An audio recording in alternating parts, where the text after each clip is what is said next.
Vamos a mais uma pergunta, e essa pergunta trata da seguinte situação. Como você tem certeza que é para você fazer isso?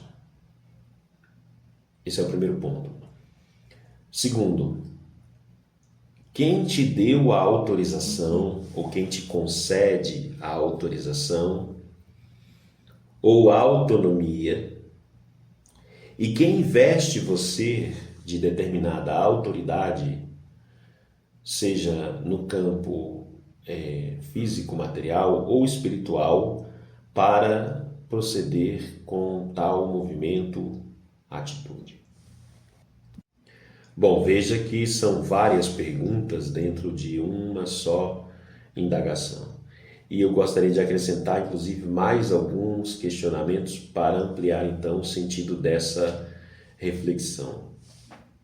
Um ponto importante a ser observado é em que eu me baseio para ter a liberdade de achar que eu tenho competência, condição, índole moral para propor a reunião de pessoas que queiram se juntar a esse propósito e que embarquem nessa história acreditando totalmente, parcialmente, ou não acreditando em nada, pagando para ver.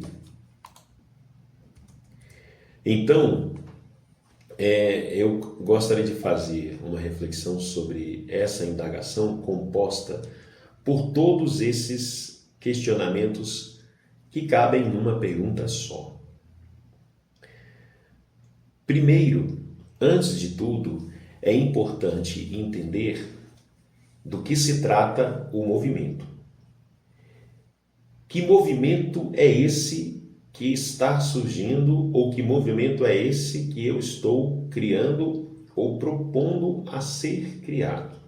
Quando nós falamos de movimento, o próprio sentido e significado da palavra movimento nos faz pensar na seguinte situação. O movimento ele existe a partir dos elementos que são capazes de suportar, de criar, de gerir o próprio movimento. Então, nem sempre o movimento ele é criado pela figura central do movimento. Exemplo, nós estamos em um determinado parque, numa área verde, e observamos uma folha voar, e essa folha começa a rodopiar, começa a girar, e em torno dela começam a girar outras folhas.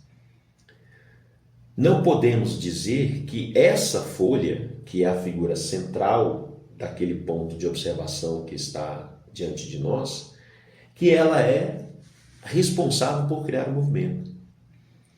Existem outros elementos em torno da existência nesse cenário que criam um movimento, e um deles é o vento, por exemplo. Mas é natural que a gente observe a figura que está no ponto central e que fique na nossa memória durante um tempo a imagem da folha se movimentando, a imagem da folha esbarrando em outras folhas. E dependendo do tamanho desse movimento, essa folha, que era a figura central, passa a ficar depositada ou presa em algum lugar, mas o redemoinho e o vento continua, arrastando outras folhas, galhos, árvores e uma série de coisas. Então é normal que no início de observação, que aquele elemento que está posicionado como figura central seja o elemento a ser observado. E por ser observado, naturalmente, seus atributos estarão em evidência. Isso levará o observador a tecer comentários de elogio, de apoio, de bravura, comentários horrendos, de repulsa e assim por diante. Mas o importante é que quem está dentro do movimento tenha consciência de quem você realmente é, perceba o que está acontecendo, permita-se viver a experiência do movimento e aceite a posição que o movimento trará para você. No caso da folha, enquanto ela estiver consciência de que ela é folha e que ela não tem poder sobre o vento e que não adianta ela resistir à força do vento que está criando o redemoinho, mas que ela pode assumir comportamento de harmonia dentro desse redemoinho, percorrer o espaço que lhe for cabível, permitido, durante o tempo que lhe for proporcionado dentro desse redemoinho, e naturalmente aceitar o espaço e tempo e local onde supostamente ela ficará depositada, uma vez que foi arrastada por esse movimento do vento girando o redemoinho. E com certeza, durante esse movimento, essa folha vai experimentar desde a força rodopiante na base, próxima ao solo, como também vai poder percorrer dentro desse túnel de vento até chegar na altura. Altura essa que, porventura, pode ultrapassar a copa das árvores, inclusive a árvore a quem ela estava presa. Isso significa que, se dentro desse movimento de criar essa ação humanitária, de caridade, de ajuda, da Irmandade Cruz nas Águas, e ao mesmo tempo fazendo desabrochar, surgir, acontecer o Instituto de Caridade e Auxílio, caso eu seja a figura central, colocando-me na posição da folha, eu preciso trabalhar durante esse movimento essa consciência de que eu posso passar pela experiência semelhante à da folha, de ser o ponto central de observação de alguns, onde os meus atributos, características, qualidades, defeitos estarão em evidência, recebendo críticas, elogios ou repulsa, certo? Mas também tendo consciência que o movimento de flutuar dentro desse redemoinho, tanto para descer como para subir, não depende da opinião deles.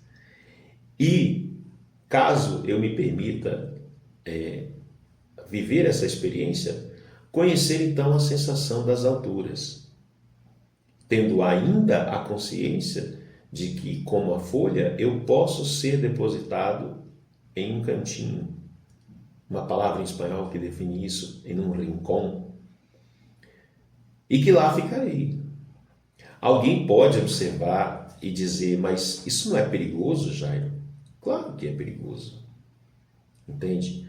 Porque a folha pode se estraçalhar nesse movimento, ela pode se dilacerar, ela perderá então toda a sua essência, ela pode inclusive se secar e esfarelar durante esse movimento. Ela pode ser cravada em uma estaca, em um galho, ela pode parar presa debaixo de alguma coisa. Mas a folha, ela é muito mais além daquilo que a gente vê. A folha, antes de estar no seu composto orgânico, que a define como folha, ela é, antes de tudo, a energia do reino das plantas. Ela emite uma vibração, ela se conecta por vibração e ela existe em torno desse processo vibracional. A sua consciência vai além do seu formato físico, por nós conhecido. Da mesma forma sou eu, somos nós. Ter a consciência de que eu sou muito mais além do que esse corpo físico, que eu estou ligado a uma ancestralidade e que eu sou o espírito e que eu tenho energia e que eu sou conduzido por um aspecto vibracional para a experiência. E uma dessas experiências é a de vida, consequentemente, também a de morte. E que nesse movimento de subir e descer, eu de ser arrastado pelo o giro do redemoinho, eu também posso ter resultados ou consequências semelhantes à da folha. Eu posso parar preso em alguma situação no qual ali eu vou acabar os meus restos de dias. Eu posso me estraçalhar dentro desse movimento, perdendo partes da minha existência, da minha personalidade, do meu corpo físico, da minha história de vida, dos enredos e planejamentos idealizados na minha mente, que é o que está acontecendo nesse exato momento. Eu estou dentro desse movimento, isso não é algo que vai acontecer. Eu já estou dentro desse movimento durante um certo tempo da minha vida. Então, parte do que está relacionado à minha personalidade, à minha história de vida como pessoa humana nessa face da Terra, já está em evidência. Separação conjugal, relação com os filhos diversificada fora do padrão, condição financeira em altas e baixas, acúmulo e perda de patrimônio, questões relacionadas à justiça, questão de trabalho, exoneração de cargo público, aquisição de nova função, mantenham-se, não mantenham na mesma função. Eu estou como a folha dentro do movimento. É que talvez muitos não tenham visto dessa forma e não compreendam como tudo. Eu não tenho nem a opção de dizer não quero. Eu não tenho nem a opção de dizer vou parar com isso. Parar com o quê? Com o movimento da minha vida? Ela já está em andamento e eu já estou vivenciando. Qualquer ação de resistência dentro desse movimento pode me levar a uma direção que talvez eu não goste ou não queira. Então, diante do que me foi proposto, do que está sendo colocado, do que vem sendo observado e trabalhado, não só nesses últimos 7 anos, porque nesses últimos 7 anos eu venho, em especial, com um olhar aberto para a Irmandade Cruz das Águas, mas a minha vida como um todo, a trajetória, a minha experiência na espiritualidade e todas essas questões, me colocaram onde eu estou e me trazem a situação em que estou e me colocam diante da consciência em que eu estou. Então, ao relatar essa comparação, eu já consigo responder naturalmente muitas das indagações que foram feitas no início desse questionamento. Quem foi que te deu autorização? Depende do que você está chamando de autorização e para o que você está chamando, que você acredita ter que ter uma autorização. Vou ser mais detalhista. Se você me perguntar se a ICA, se o Instituto de Caridade e Auxílio vai ser uma casa de umbanda, não. Nesse ponto, você tem autorização para montar uma casa de umbanda? Não. Você foi iniciado como sacerdote de umbanda? Não. Entende? Então é aí que mora os questionamentos adequados e as respostas necessárias. A Irmandade Cruz nas Águas não é uma casa de umbanda no astral e o Instituto de Caridade e Auxílio, que representa o trabalho da Irmandade Cruz nas Águas aqui na Terra, não é uma casa de umbanda. Ah, mas vai ter a manifestação de um espírito da umbanda lá? Pode.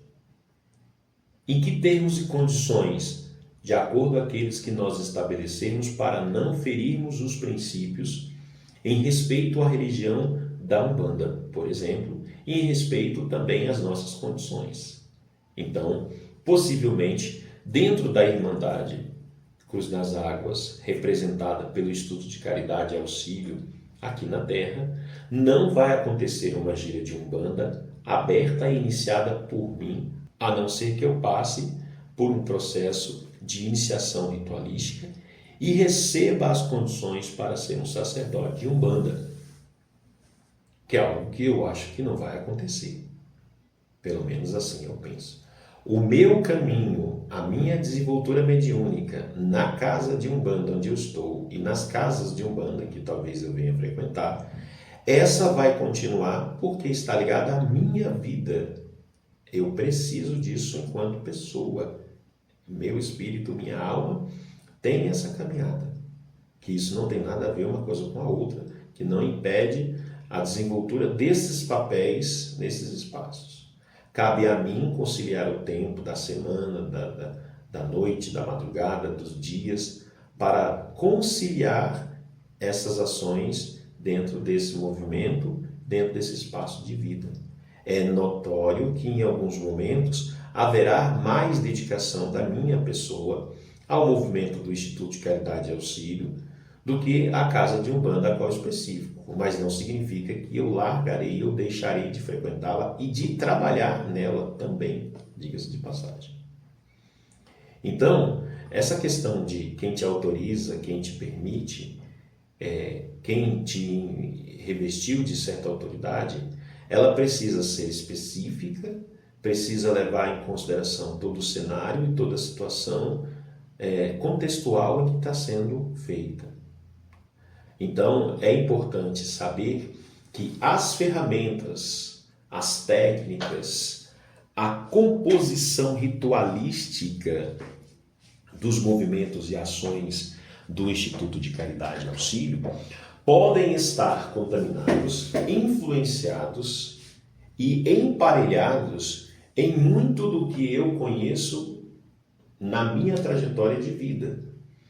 Porque uma coisa que precisa ficar claro é que o Instituto de Caridade e Auxílio, na parte inicial e por um tempo, estará impregnado daquilo que está na minha mentalidade, porque se trata de uma ação humana, dentro de um processo humano, numa sociedade humana, e composto de características e culturas desse humano que eu sou, desse ser social que eu sou. Então, a minha preocupação, na verdade, é manter essa organização de movimentos, estruturas, símbolos, ações, projetos, que eu mantenha de forma o mais coerente possível e harmônico possível, para que eu não ultrapasse as linhas de respeito ou de ofensa de determinados movimentos religiosos que já existem consagrados com sua ética e com toda a sua estrutura, como é o caso do movimento umbandista, que vai se tornando cada vez mais uma religião muito próxima da nossa cultura, do nosso país onde estamos. Então, é preciso observar como um todo dentro de uma roda para entender quais são os pontos, para que você não faça uma crítica específica e diga, mas isso assim não tem aprovação divina. De que aprovação divina você está falando, meu amigo? Vou fazer uma outra colocação relacionada a esse contexto. Nessas ações e nesses trabalhos e nesses encontros, porque trata-se de encontro de pessoas afins com objetivos específicos voltados para um determinado segmento ou ação, dentro do Instituto de Caridade e Auxílio, vai haver o uso de medicinas como a ayahuasca, como o rapé? Depende. Já te respondo imediatamente aqui que depende. Como assim depende? A Irmandade Cruz nas Águas, no seu processo do astral, não faz uso dessas medicinas. Lá no processo astral, a Irmandade Cruz nas Águas se organiza dentro de uma estrutura própria, como eu já falei, extremamente gigantesca, do qual não conheço nada. E eu estou sendo convidado para o jardim, para trabalhar no gramado dessa Irmandade, para fazer um trabalho no gramado dessa Irmandade.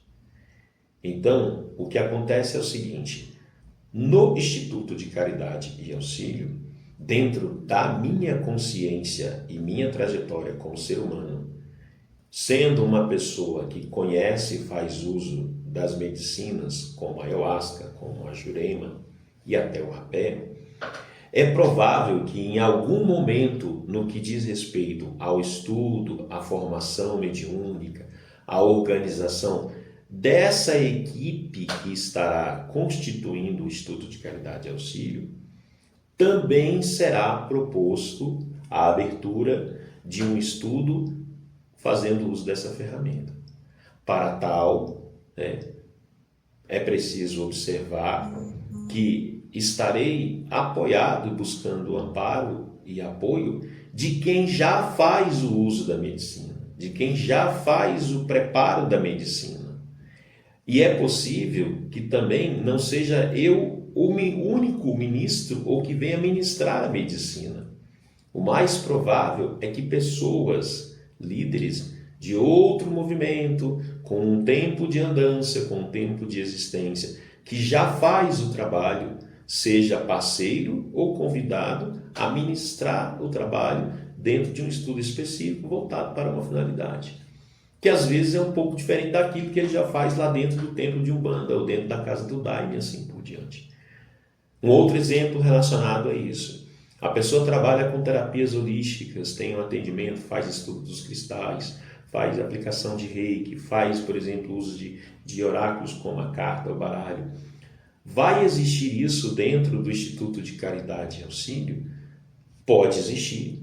Quando você analisa o estatuto de criação de um instituto, por exemplo, como de Caridade e Auxílio, lá nos dá abertura para que aconteça projetos, campanhas, movimentos, arrecadações, todo tipo de coisas relacionadas à estrutura da existência e bem-estar do ser humano. Isso será uma regra para os membros do Instituto de Caridade e Auxílio? Não. Poderá ser ofertado aos membros? Sim. Dentro do Instituto ou fora? Sim.